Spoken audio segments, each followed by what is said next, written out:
if you don't put them in practice. Right. So in two sentences, what was your idea and how does it help the world? So the idea that I have was, how do I help people with sales to make it simpler and easier? Um, and how I put it in practice was through Maker, basically trying to find sales development through LinkedIn organic outreach. Excellent. I think most of businessmen have troubles with getting leads, so it's really valuable idea. And what was the moment when you say, "Okay, let's do it. Let's do business from this, and not just have this idea"? When so I always had it in the as a side gig for many years. So first I started as web development, and when I was doing web development, I would notice that someone will say, "Okay, the website is fantastic. Can we set up some lead magnets?" Then it would be, "Okay, the e-commerce is producing sales. Can we do email marketing on top of this?" So whatever I would design and develop creatively, it would need to have some sales backing the project to say, "Okay, now it's ROI positive. Thank you. I'm feeling very happy." So I always had that in the back, probably for like 10 or 15 years.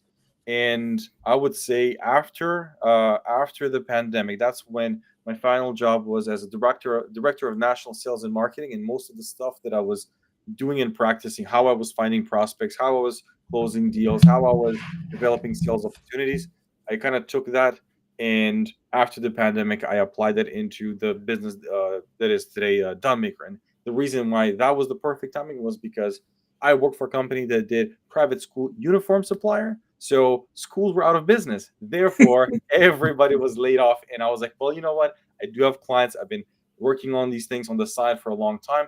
Let's make it now into a proper service. So I reached out to old clients that I did web development. Then I started using the systems that I was using to find clients for myself, and it kind of went from there. And I would say this is year 4 that we're doing the Done Maker model.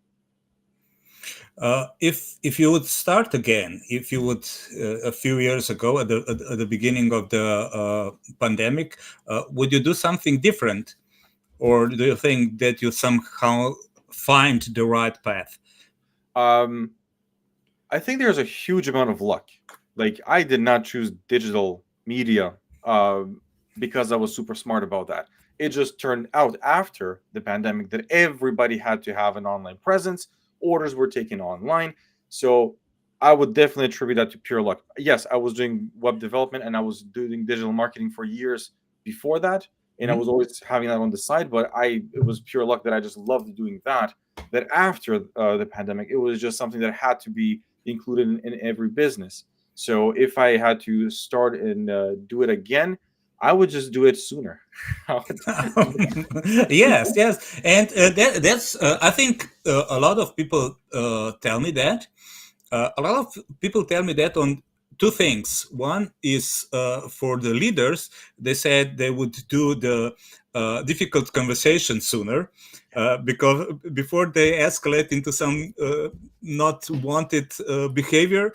Yeah, And the same is with the business owners that when they say uh, we should try that sooner and get into the motion into this world, though it is sometimes hard.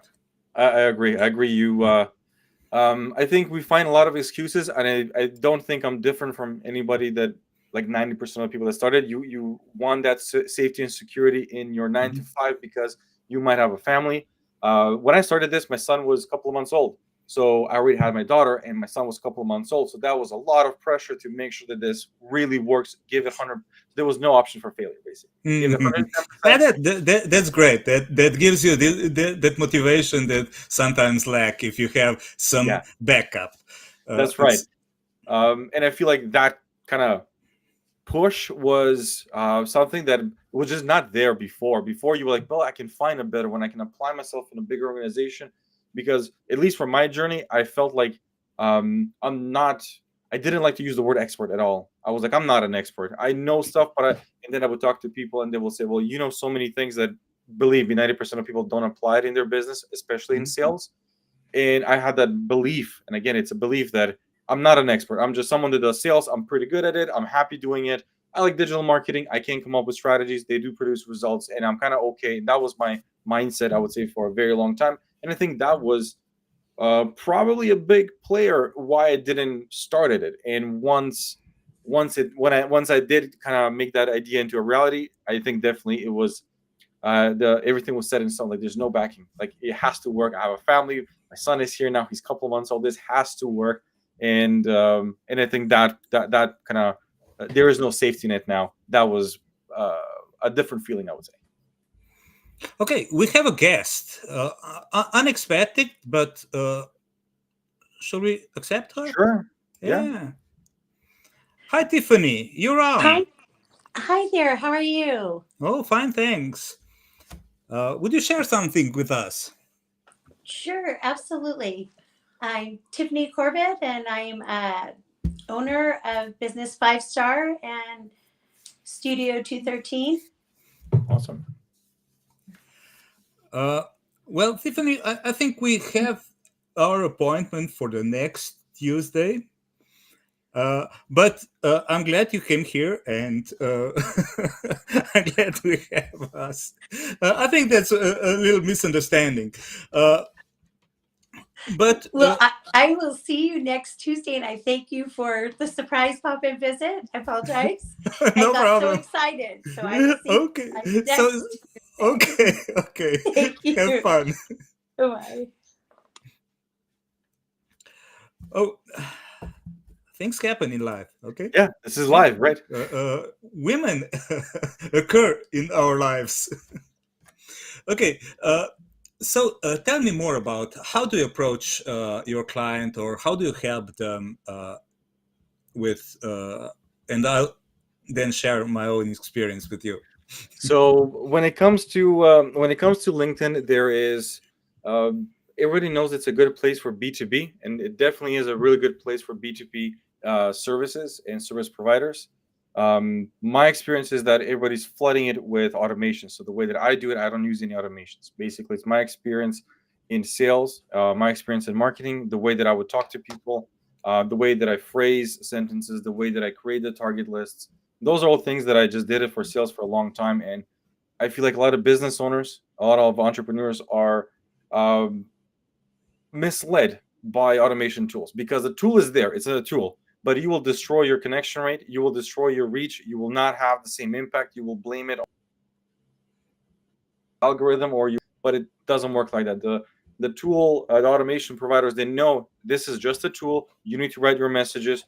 Most likely, if you're going for automation tool, you will use AI to write your messages, and that, just combining those two things, results will be bad. So at least that is my personal experience. I've tried it, I've tested it. It's just the connection rate and the amount of calls that you have at the end of the day doesn't translate in good results. So my approach is manual. So a real person does the outreach, and I write your messages, and we have an onboarding call, and I write the messages based on your value proposition. I change and tweak the value proposition to work for LinkedIn outreach. And then, because it's done by a real person, the replies with prospects are proper conversations. So we have scripted messages, but because it's a real person, if someone says, yeah, that's pretty good, by the way, what do you do here, or how do you do that, a real person answers that and moves the prospect to have a call. And then once you have the call, the experience is very different, because you as the client can see how the conversation was developing. So if there was something critical mentioned, it's not like, oh, you didn't tell me that, or your approach. It's 100% how I landed the client and the conversation, and you have everything in your LinkedIn. And even when you take the call, if the prospect says, I'll be late 5 minutes, they send that on LinkedIn as a message. You can reply, and you can make sure that the actual call happens and you have a proper conversation.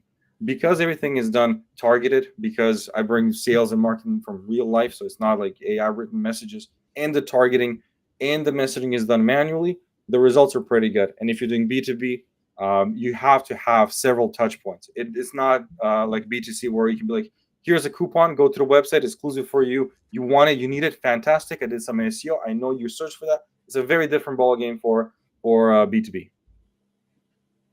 Right. I can confirm that. I had this goal, this challenge at the end of last year, when I wanted in the last 4 months of 2023, I wanted to talk to 100 CEOs. That was my goal. And of course, I have a 9 to 5 job. I have some businesses which are run, and this was beyond my scope to outreach to all that people, and I worked with Jivko, and it really was incredible. I didn't reach the goal. I haven't talked to 100 CEOs, but I talked to more than 60. I was at the beginning. I was really, I don't know. I prayed, almost prayed. I'm not a religious person, I must admit, but I almost prayed that they wouldn't appear on the calls, on the Zoom calls. I sat at the Zoom and waiting. Oh, perhaps they will not appear, but they did. And at the beginning, it was really frustrating. But at the end, after I don't know, about 20, 30 calls, I found it out that it's really great. There was not always people who we sparkle something or connect really good, but most of them were. Most of them, because there was some kind of trust established before the call, and they at least know what we will be talking about, and it was really great. I have some great connections. Some of them are my clients. Some of them we are still in connection, and we are having partnerships and things like that. Some of them were I could help one of to connect each other through that conversations, and it was really extraordinary experience, I must say. And without you, I could never have done it. Well, I appreciate that, and I know your campaign was. We had the target of 100, and I think we got, like you said, to like the 60. The good thing about that approach is, you're looking at it from a right kind of perspective for developing a business. Every connection that I make and every call that I book, it doesn't matter if it's a sale now or a sale in 3 months. It will happen if you are selling the right thing and it's for the right target and it's packaged properly. We're here to work on all those things. It's just a matter of time. It's not does this work, it's how long will it take for the sale to happen. And that is what, if you're in a startup, you feel the pressure for that to happen sooner rather than later. And even when we had the call, I explained that I can't shorten a sales cycle. Your sales cycle is the sales cycle. What we can do is increase the volume. So if you're talking to 10 people and next month to 10 more and following 10 more, now there is a proper sales funnel. And like you said, some are networking opportunities, some are partnerships, some might become a speaking event. All of these things, if you're in it for the long run, they start adding up. And where you were 3 to 6 months is not where you are when you are either ended the campaign or if you are continuing in the background all the time. Because self-development is it's a solid part of the business. It's always there. It doesn't stop. It has ups and downs, but you have it all the time running in the back because you avoid those peaks and valleys when it comes to sales. Yes, and I think if you're a solopreneur or a small team, it usually you lack of this continuity, which you can get with a service like yours. Because if you are, if I engage with you, I know you will be doing that regardless. If I'm sick, if I'm on the vacation, or whatever things happen in my life, you'll be there and you'll be doing your part of the job. Yeah. I would say in my experience, the one that has the biggest impact in what you were saying is construction space and in trades in general. Because if you are very good at something and you got 1 or 2 projects, no one is picking up the phone, no one is following up with people, there is no one in the office, it's you and your crew in the pickup truck, you're completing projects, and once it's done, oh, now we need to do this again, try to find referrals or asking it. And those peaks and valleys, they really take a toll on you in the long run. If you have something that is running in the back all the time, the next one is in line, and you can talk with a prospect and you can work on a timeline that works for them and for you. But what you're saying, I've experienced the most with the construction space for sure. Digital agencies, second close, because you took the project, you completed the project, you were focusing on that, you took the calls, the weekly calls, changes, and you're like, I had no time to work on preparing the next sales development. So these things they're definitely foundational for a long-term success. Yes, you basically buy yourself a lead generation team, so you don't have to have it in your office or in your business directly. That's the idea. Yeah, yeah. Okay, can you show us a little more about your Right. results and things? So let me show you very quickly. So this is just a client dashboard, client portal that we have. In the beginning, I didn't have this, so I was really focused on results. But then I realized that people want data visualization. They want to see things as opposed to just charts. So here we can see how many prospects per week have accepted. So this is how many prospects we have to work with, and then so let's say there's 10 here, there's 5, 7, whatever. You're trying to work with how many of those can move to have a call, and then the client takes the call. Connections accepted. So this is how many connections are accepted per week. Once I had this daily, just doesn't look proper. Last 7 days, it's not 7 days yet. So it's the beginning of the week, so that's why that throws that number off. But then you can see your connection rate is a good indicator. Anything above 25% when you do LinkedIn organic outreach is good. So anything above 25 is good. 25 is, take it as the average. Anything below 25% connection rate, you're looking at your connection message and you're looking at your target list. Those two are not connecting. Either you're targeting the wrong people with the wrong message, or the right people, the message is not right. So connection message, usually that's how we diagnose and identify. And then you can see the engagement in total. So this is very normal. 75% of people say no. If you take that compared to cold email, where you have like 6% open rate, this is very different. We're not talking open rate. We're talking about close to 15 people to say, yeah, positive answer. So yeah, I want to talk, or that sounds interesting. Tell me a little bit more. So you start working on developing that sale. And if we look at a little bit more analytics, so in this one, when we have weekly calls, so basically we do have weekly calls with everyone to make sure that everything's on track and understanding if there's support needed for taking the calls or anything like that. We look at these things to identify how it's working with the value proposition. So for example, actions taken at each messaging stage. So we can see that in DM1 or the first message, most people will take an action. So most people in DM1 will say they're interested, then DM2, then DM3. And then you can see in more information, it's not very high compared to not right now is in awaiting reply. So most people in the first message, they will say, so that means that your first message and value proposition is pretty good because everybody's taking the most actions there. And the other actions, they do show up, but you can see they're probably 3 times less. So everything is done in the first message. Value proposition is good, targeting is good, and you're having the most interested answers, which is very good. Total actions, it gives you the idea of how many you have percentage-wise or number-wise. And sometimes we do split campaigns. So this client right here, we did a small split campaign for a very short period of time. So you can see total connection messages are 140. That's usually 1 week, 20 per day. So 1 week just to see how that will work. And we can see it wasn't the result that we were expecting. So we continue with our regular one. And this tells us total connection message that we've sent, total DM1s, DM2s, and DM3s. And usually my sequences that I do, they vary from 2 to 3 messages. That's more than enough. And after that, you can take a pause, 2 or 3 weeks, and then you can do retargeting to your people the prospects that have accepted your connection message and received 3 messages. So you can do retargeting properly. So that's what I usually do.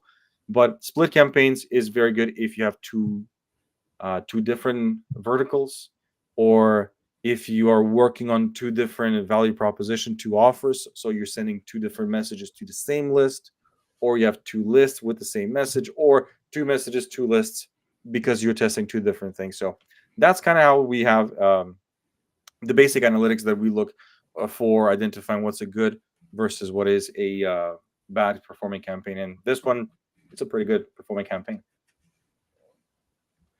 Excellent. So what would you suggest or advise new for instance, a new entrepreneur who's trying to, I don't know, let's stay with the digital products or something like that, because we can imagine the construction and this is a field job, and you really need somebody like you, because if they don't, it's practically I don't know how they survive. Yeah. But in digital jobs or digital entrepreneurs, what would you advise them? How to approach it, or how can you help them, or in which phase, which stage? And Right. yeah. So first thing that I would say is there is enough of information that is available on YouTube or Facebook groups, LinkedIn groups, that you don't need to pay anybody any coaching or courses that people sell you. There's a lot of that going on. You really don't need to do that. You just look. You can do some research and you can look at kind of what is the basics of how to do LinkedIn organic outreach. Then the second thing, if they're starting up, I would say make it a clear goal that this is a long term. It's not like I need to do this. I will have 30 calls. Like you see the advertisements and you see those videos, 0 to 60 in 90 days and 50,000 book calls in 2 weeks. Like, imagine if that was 100% true. If you are doing digital space, doing web design for a veterinary, you're booking 60 or 90 calls and you're going through 5 to 10,000 prospects per week, per month, eventually you will tap out the whole industry. It's just a matter of days, not years. It's just a matter of days. So those numbers, I would say, are dramatically inflated. So if you're doing it, do it like, okay, this is a long-term goal. It will start, and probably in a month or two, I'll start seeing the first traction, and probably month number 2 or 3, depending on your sales cycle, you will start closing clients. Look at online what's available already. Number 2, treat it as a long-term goal. It's not something that you think you can do. Do it very short. And number 3, most important, I will say, do it the right way. Do it manual. Write your messages. Don't use ChatGPT, because it is good for logical things, but when we buy things, it's all based on emotions. You want to make sure that you're writing it as if the person is in front of you, you're talking with them. Put it in a human form, I would definitely say. Don't sound like an ad. Don't sound like, we do this and it's amazing, come here, click, like, reply, stop, and I know it's an automation once you put words like that. So if you do your manual outreach, work on your value proposition to be very good. Treat it as a long-term goal, and be like I said, you can look at the basics of how the message should be and how I should send these things. Cover the basics to get it going. Once you get going, once you have some calls, once you have some traction, then you can talk to business development agency like a SDR, BDR, or a lead gen. Right. So if our audience, the people that will look at this video, could help you with something, or contribute to your success, what would that be? I would say the most important thing is feedback. Like if they add me on LinkedIn and they say, hey man, can I see the messages you're reaching out to people, exactly the ones that I use to reach out to my prospects to work with me, and then they give me feedback of how that looks. Or if they say, hey, can you give me a link to your client portal to let me see how it works, to tell you what is important information, because the goal is actionable data, not just data for the sake of data. But and a great example of that is Google Analytics. People set it up, open it, and they never open it again because it's just not actionable. Mm-hmm. Those would be, I would say, the most valuable things. Feedback on the messages, and feedback on, yeah, the tables look good, or I would change this graph. I would find you're missing this information that I think would be very actionable and good to have, if the campaign is working. All right. Okay, we're almost at the end. So do you have some final thoughts? Final thoughts. If someone is thinking about sales development, lead generation, and sales in general, probably your thoughts are negative. You probably think of a sleazy person that is pushing products, that is doing calls, it's just a numbers game, all of that stuff. If that is your approach, you're definitely not going to succeed on the long run. There is a lot of right way of doing it. So people like Jeremy Miner, which I follow on Instagram, he's fantastic of how to talk to people, how to sound different, how to be different if you want to close more deals.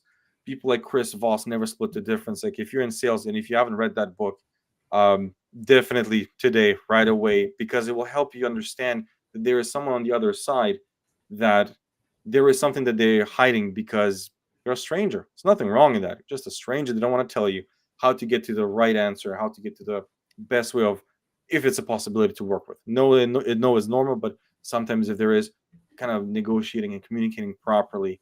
And I would say definitely for if you're looking at sales as a short form or pressuring someone on commission basis, if you think you can just jump on Fiverr and find someone that will just blast calls, person is not motivated, person is not happy, they're unstable, they don't know if they're going to get paid today or tomorrow or when, doesn't matter how much you believe in your product. It's just the person that is doing sales, they need to have some sort of stability to know that what they're putting in as energy, as an efforts, that it will come out on the other side. And I know it's a very controversial thing. Everybody likes paid performance. We all like paid performance, but sales, you talk with people, you work with people, you develop sales. It's a long process, especially for B2B. And I speak only about B2B because that's where I'm at with the services and everything I do.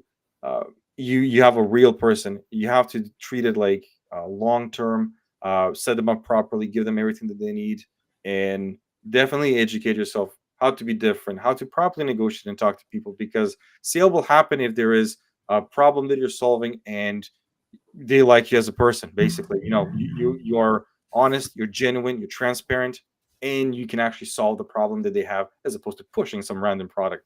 So when those things come together, if you treat it for the long run, apply those things, I would say that you will have a very different experience, a much more positive experience about sales and sales development. Yes, I think people think of sales negatively because of their experience. But if we tend to give value, or if we give more value that we want money, then it's kind of natural and satisfying even for our customers to pay that money, because he has that feeling that it's a bargain, because he thinks, oh, I only paid that much for this really great service. And the second thing I was thinking is, I like the Draft Day with Kevin Costner and a lot of good and the actors. And there was a moment that I really liked when his boss said, "Okay, we need a splash." And I think that's the kind of thing we need in B2B, because if they don't, if your customers don't know that you exist, you can't sell. You can't even sell. So that's, I think, that's where you came into the game, and you can really help them with this consistency and things like that, because you can invest energy. Or you can invest money. Yeah, and you can buy yourself freedom with this, because somebody else is doing this job and he's good at doing this job, and you don't have to worry about it, and you have time and energy for other things that you want to work. That's right. And in the beginning, you definitely have a lot more energy. So try it, do it, understand it, because what I've seen that it works the best for people like you and for other clients that I have, they've tried it, they know how it works, as opposed to someone saying pay per performance, someone that you're like, have you ever done this? Have you ever tried? You're a new founder, okay, so you have a technical co-founder, and we have someone that is doing B2B starting like last month. This is what I always see as the hurdle. Try it, see it, then you'll have a very good understanding of what I do and how we do it. By manually outreaching, you're like, okay, I know the time and energy and effort that it goes into developing these sales development opportunities. And you're absolutely right. At the beginning, like I would say, you have a lot more energy. Try it, do it, and if you get to that point, then yeah, you do buy back a lot of time, because it's always happening in the background. Yeah. Okay, let's wrap it up. Thank you Sure. for the great conversation, and see you again. Of course, Robert. Thank you so much, and all the best. Bye. Bye.